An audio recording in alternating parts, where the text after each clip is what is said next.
still in Cali, back again at a Rohana event. It's actually Rohana / Liberty Walk, so you're gonna see some of the Liberty Walk cars here. I'm gonna be brief because my battery is pretty low on my camera, so I'm gonna try to take you guys around, see some quick cars. There's actually a 997 RWB here, which I actually wanted to see, which is owned by Greg from Innostech. So let's check that out. Let's get over there quick so I can get this on camera before the battery runs out, guys. It's pretty cool. Stealth wrapped, ultraviolet 991 G3RS, similar to mine. Pretty cool.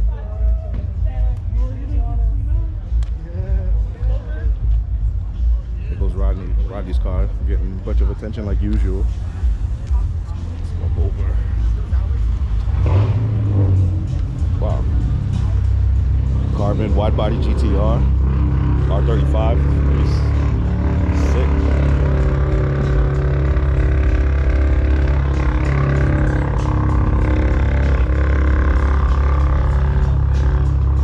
Oh, I'm sorry. Amateur here. Oh, same here, same here.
R34 GTR.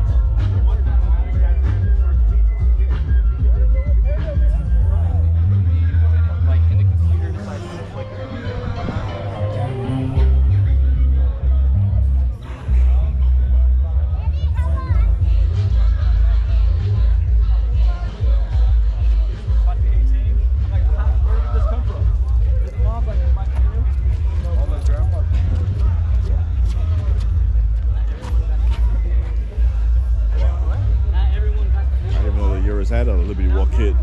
It's pretty sick.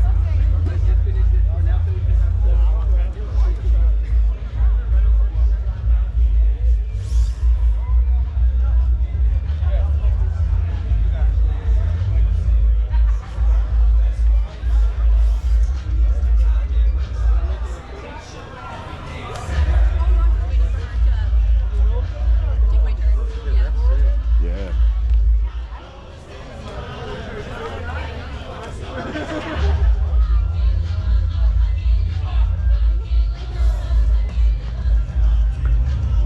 I didn't even know they had a Liberty Walk kit for the Euros, dude.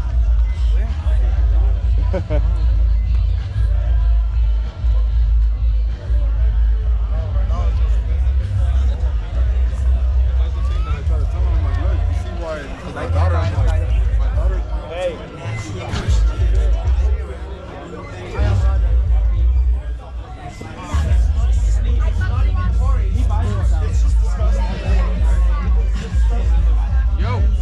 Greg, how's it going, bro? What's up, dude? I want to get you by a car whenever you get a second. Hey, you want to go walk? Yeah, for sure.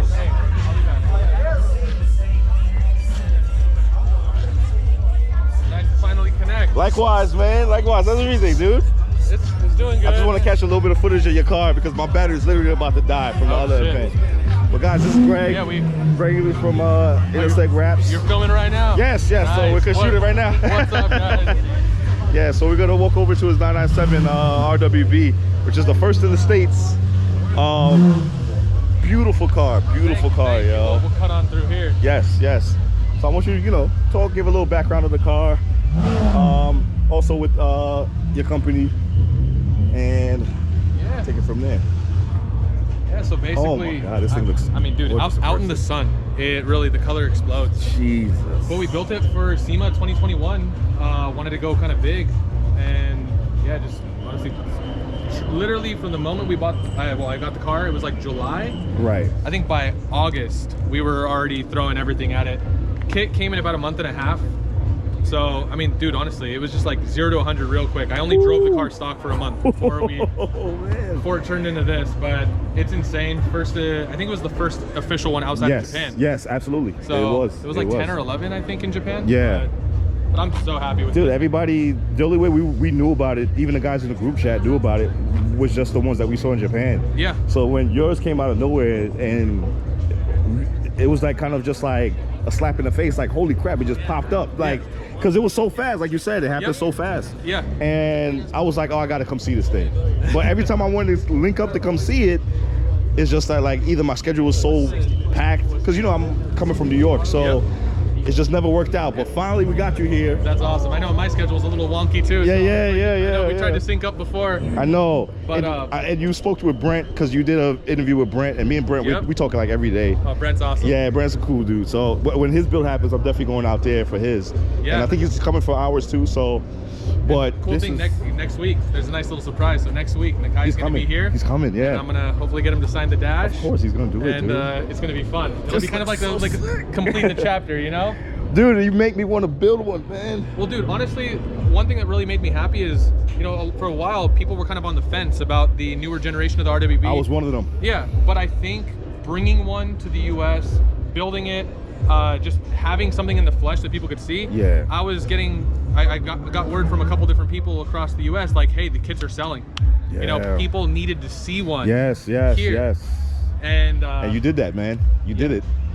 And you know, funny enough, I had this conversation, and out of all people, my wife, because my wife, I'm very indecisive when it comes to like certain things that I want to do, right?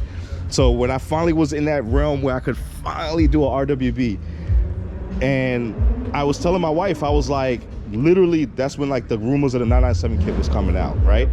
So I'm telling my wife, I'm like, this is almost like 3 years ago, and I'm like, I'm on the fence between the 993, which to me was that's the pinnacle. I think that's a pinnacle of an air cooled to me, right? Yep. But then what the original car that I fell in love with, that brought me into the Porsche world, was a 997 turbo. There you go. When they first came out, that was like my dream car. Like that, and I mean when the 991 G3 RS came out, that was like my other dream, which is what I own now. That's awesome. But so I was like stuck between the 997 and 993, and at the time the 997, even the turbo, was still reasonable. It was reasonable, like price. 50, not 60 anymore. grand, not anymore. But They're like double now. But so I was like, the only reason why I went with the 993, because I was like, I'll just go with what I know is already working. And I didn't know what the 997 kicks look like, but I was like, it's Nakai. How could you go wrong with the 997 kits?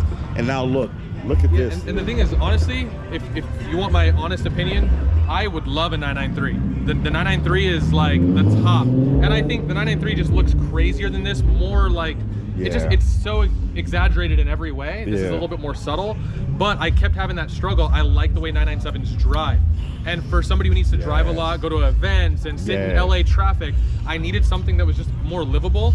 And once I saw this is the Goldilocks. Yeah, once I saw how the kit developed with the wing and some of the little finishing touches, I was like, I'm down. Let's do this. And for you fans at home, and you hear from Greg, and I absolutely agree with him. And I tell everybody this: I've driven almost every generation of 911s, right? And they're all phenomenal, right? But if you were looking for that Goldilocks car that's like right in the middle, almost like how the E46 M3 is to the M3s, right? It's like, it's still a classic, but it's modern enough where it fits in with the modern cars. And it still feels raw enough. And it still feels raw enough, yes. But it's new enough where it's got the, you know, some of those little extra things. It's the 997. And I'm telling you, these are the cars that years from now are gonna be hard to get and very expensive. Even the base ones, I'm telling you that now, mark my words. This is the car. The 997s are it. Get a 997 if you can right now. I don't care what you I second that. Yes. Get a 997 right now. Yes.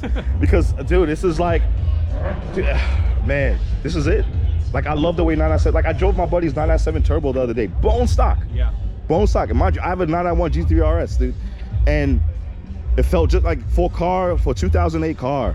It was ahead of its time. It was ahead of its time because it's still faster than most cars that come out now. And I would love to build a second one based on the 997 turbo platform. Just because I will say the one thing that's lacking is, you know, the Carrera S is not the fastest car. Yeah. And when you widen it, you put heavy wheels. You slow it down a bit. You make it a little slower, right, you know? Right. So I kind of feel like instead of supercharging this one and going crazy, I kind of feel like just building another one on a turbo platform is the way to go. Man.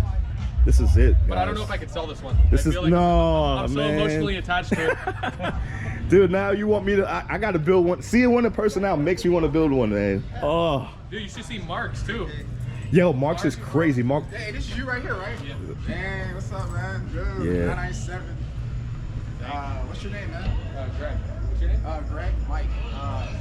Greg, real quick, just talk about your company real fast. Yeah, so Because I have a few clients inquiring about that. so the company is InnosTech. Like I said, we built this in 2021 to put in the InnosTech booth. And that's a wrap, guys, if you didn't know. Yep. It looks like paint, which is And it's crazy. been on the car for 2 years. It's still really glossy. But yeah, we produce colors. We produce really glossy film. Now we're producing colored PPF, window films. We're a film company at the end of the day, and we will be back at SEMA this year. Big booth, some hypercars and crazy builds like we usually are used to doing. But this is one of our, halo cars that, has kind of become a mascot for the company in a way. Sick.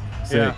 Greg, dude, Joe, appreciate it, brother. glad we were able to sync Appreciate up. it. We're gonna talk some more. I'm off camera. I'm just gonna wrap it up now because I want to hang out. So check you guys later. Peace.